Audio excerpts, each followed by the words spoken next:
ఒక ఊరిలో 140 ఇళ్లున్నాయి. ఒక అబ్బాయి ఆ 140 ఇళ్ళు చూశాడు. కొన్ని బాగున్నాయి, కొన్ని తమ ఇంటి కంటే చాలా దారుణంగా ఉన్నాయి.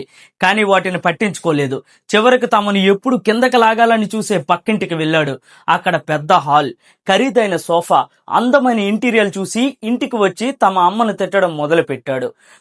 మనం ఒకేసారి ఇల్లు స్టార్ట్ చేశాం, కానీ మనకంటే వాళ్ళు ముందున్నారని.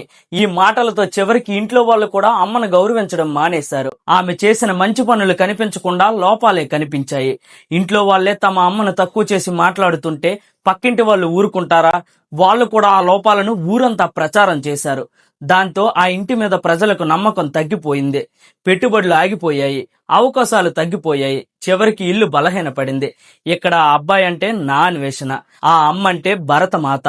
అభివృద్ధిలో పోటీ పడడం తప్పు కాదు, కానీ పోటీ పేరుతో మన దేశాన్ని అవమానించడం తప్పు.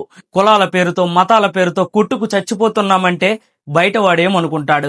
వీళ్ళ దేశంలో వీళ్ళే కొట్టుకొని చచ్చిపోతుంటే మనం అక్కడ పెట్టుబడి పెడితే దివాలా తీసేస్తామేమో అని పెట్టుబడి పెట్టడం మానేస్తాడు. అంతేకాదు, ఇలాంటి కామెంట్స్ వల్ల రాబోయే తరంలో దేశం మీద ప్రేమ కన్నా ద్వేషం పెరిగిపోతుంది. అసలు నా అన్వేషణ మాటలు వింటే నాకు దేశం మీద ప్రేమ కన్నా ఒక పార్టీ మీద, మతం మీద అతని ద్వేషమే ఎక్కువ కనిపిస్తుంది. మీకు అలాగే అనిపిస్తే వీడియోని లైక్ చేయండి. జై హింద్.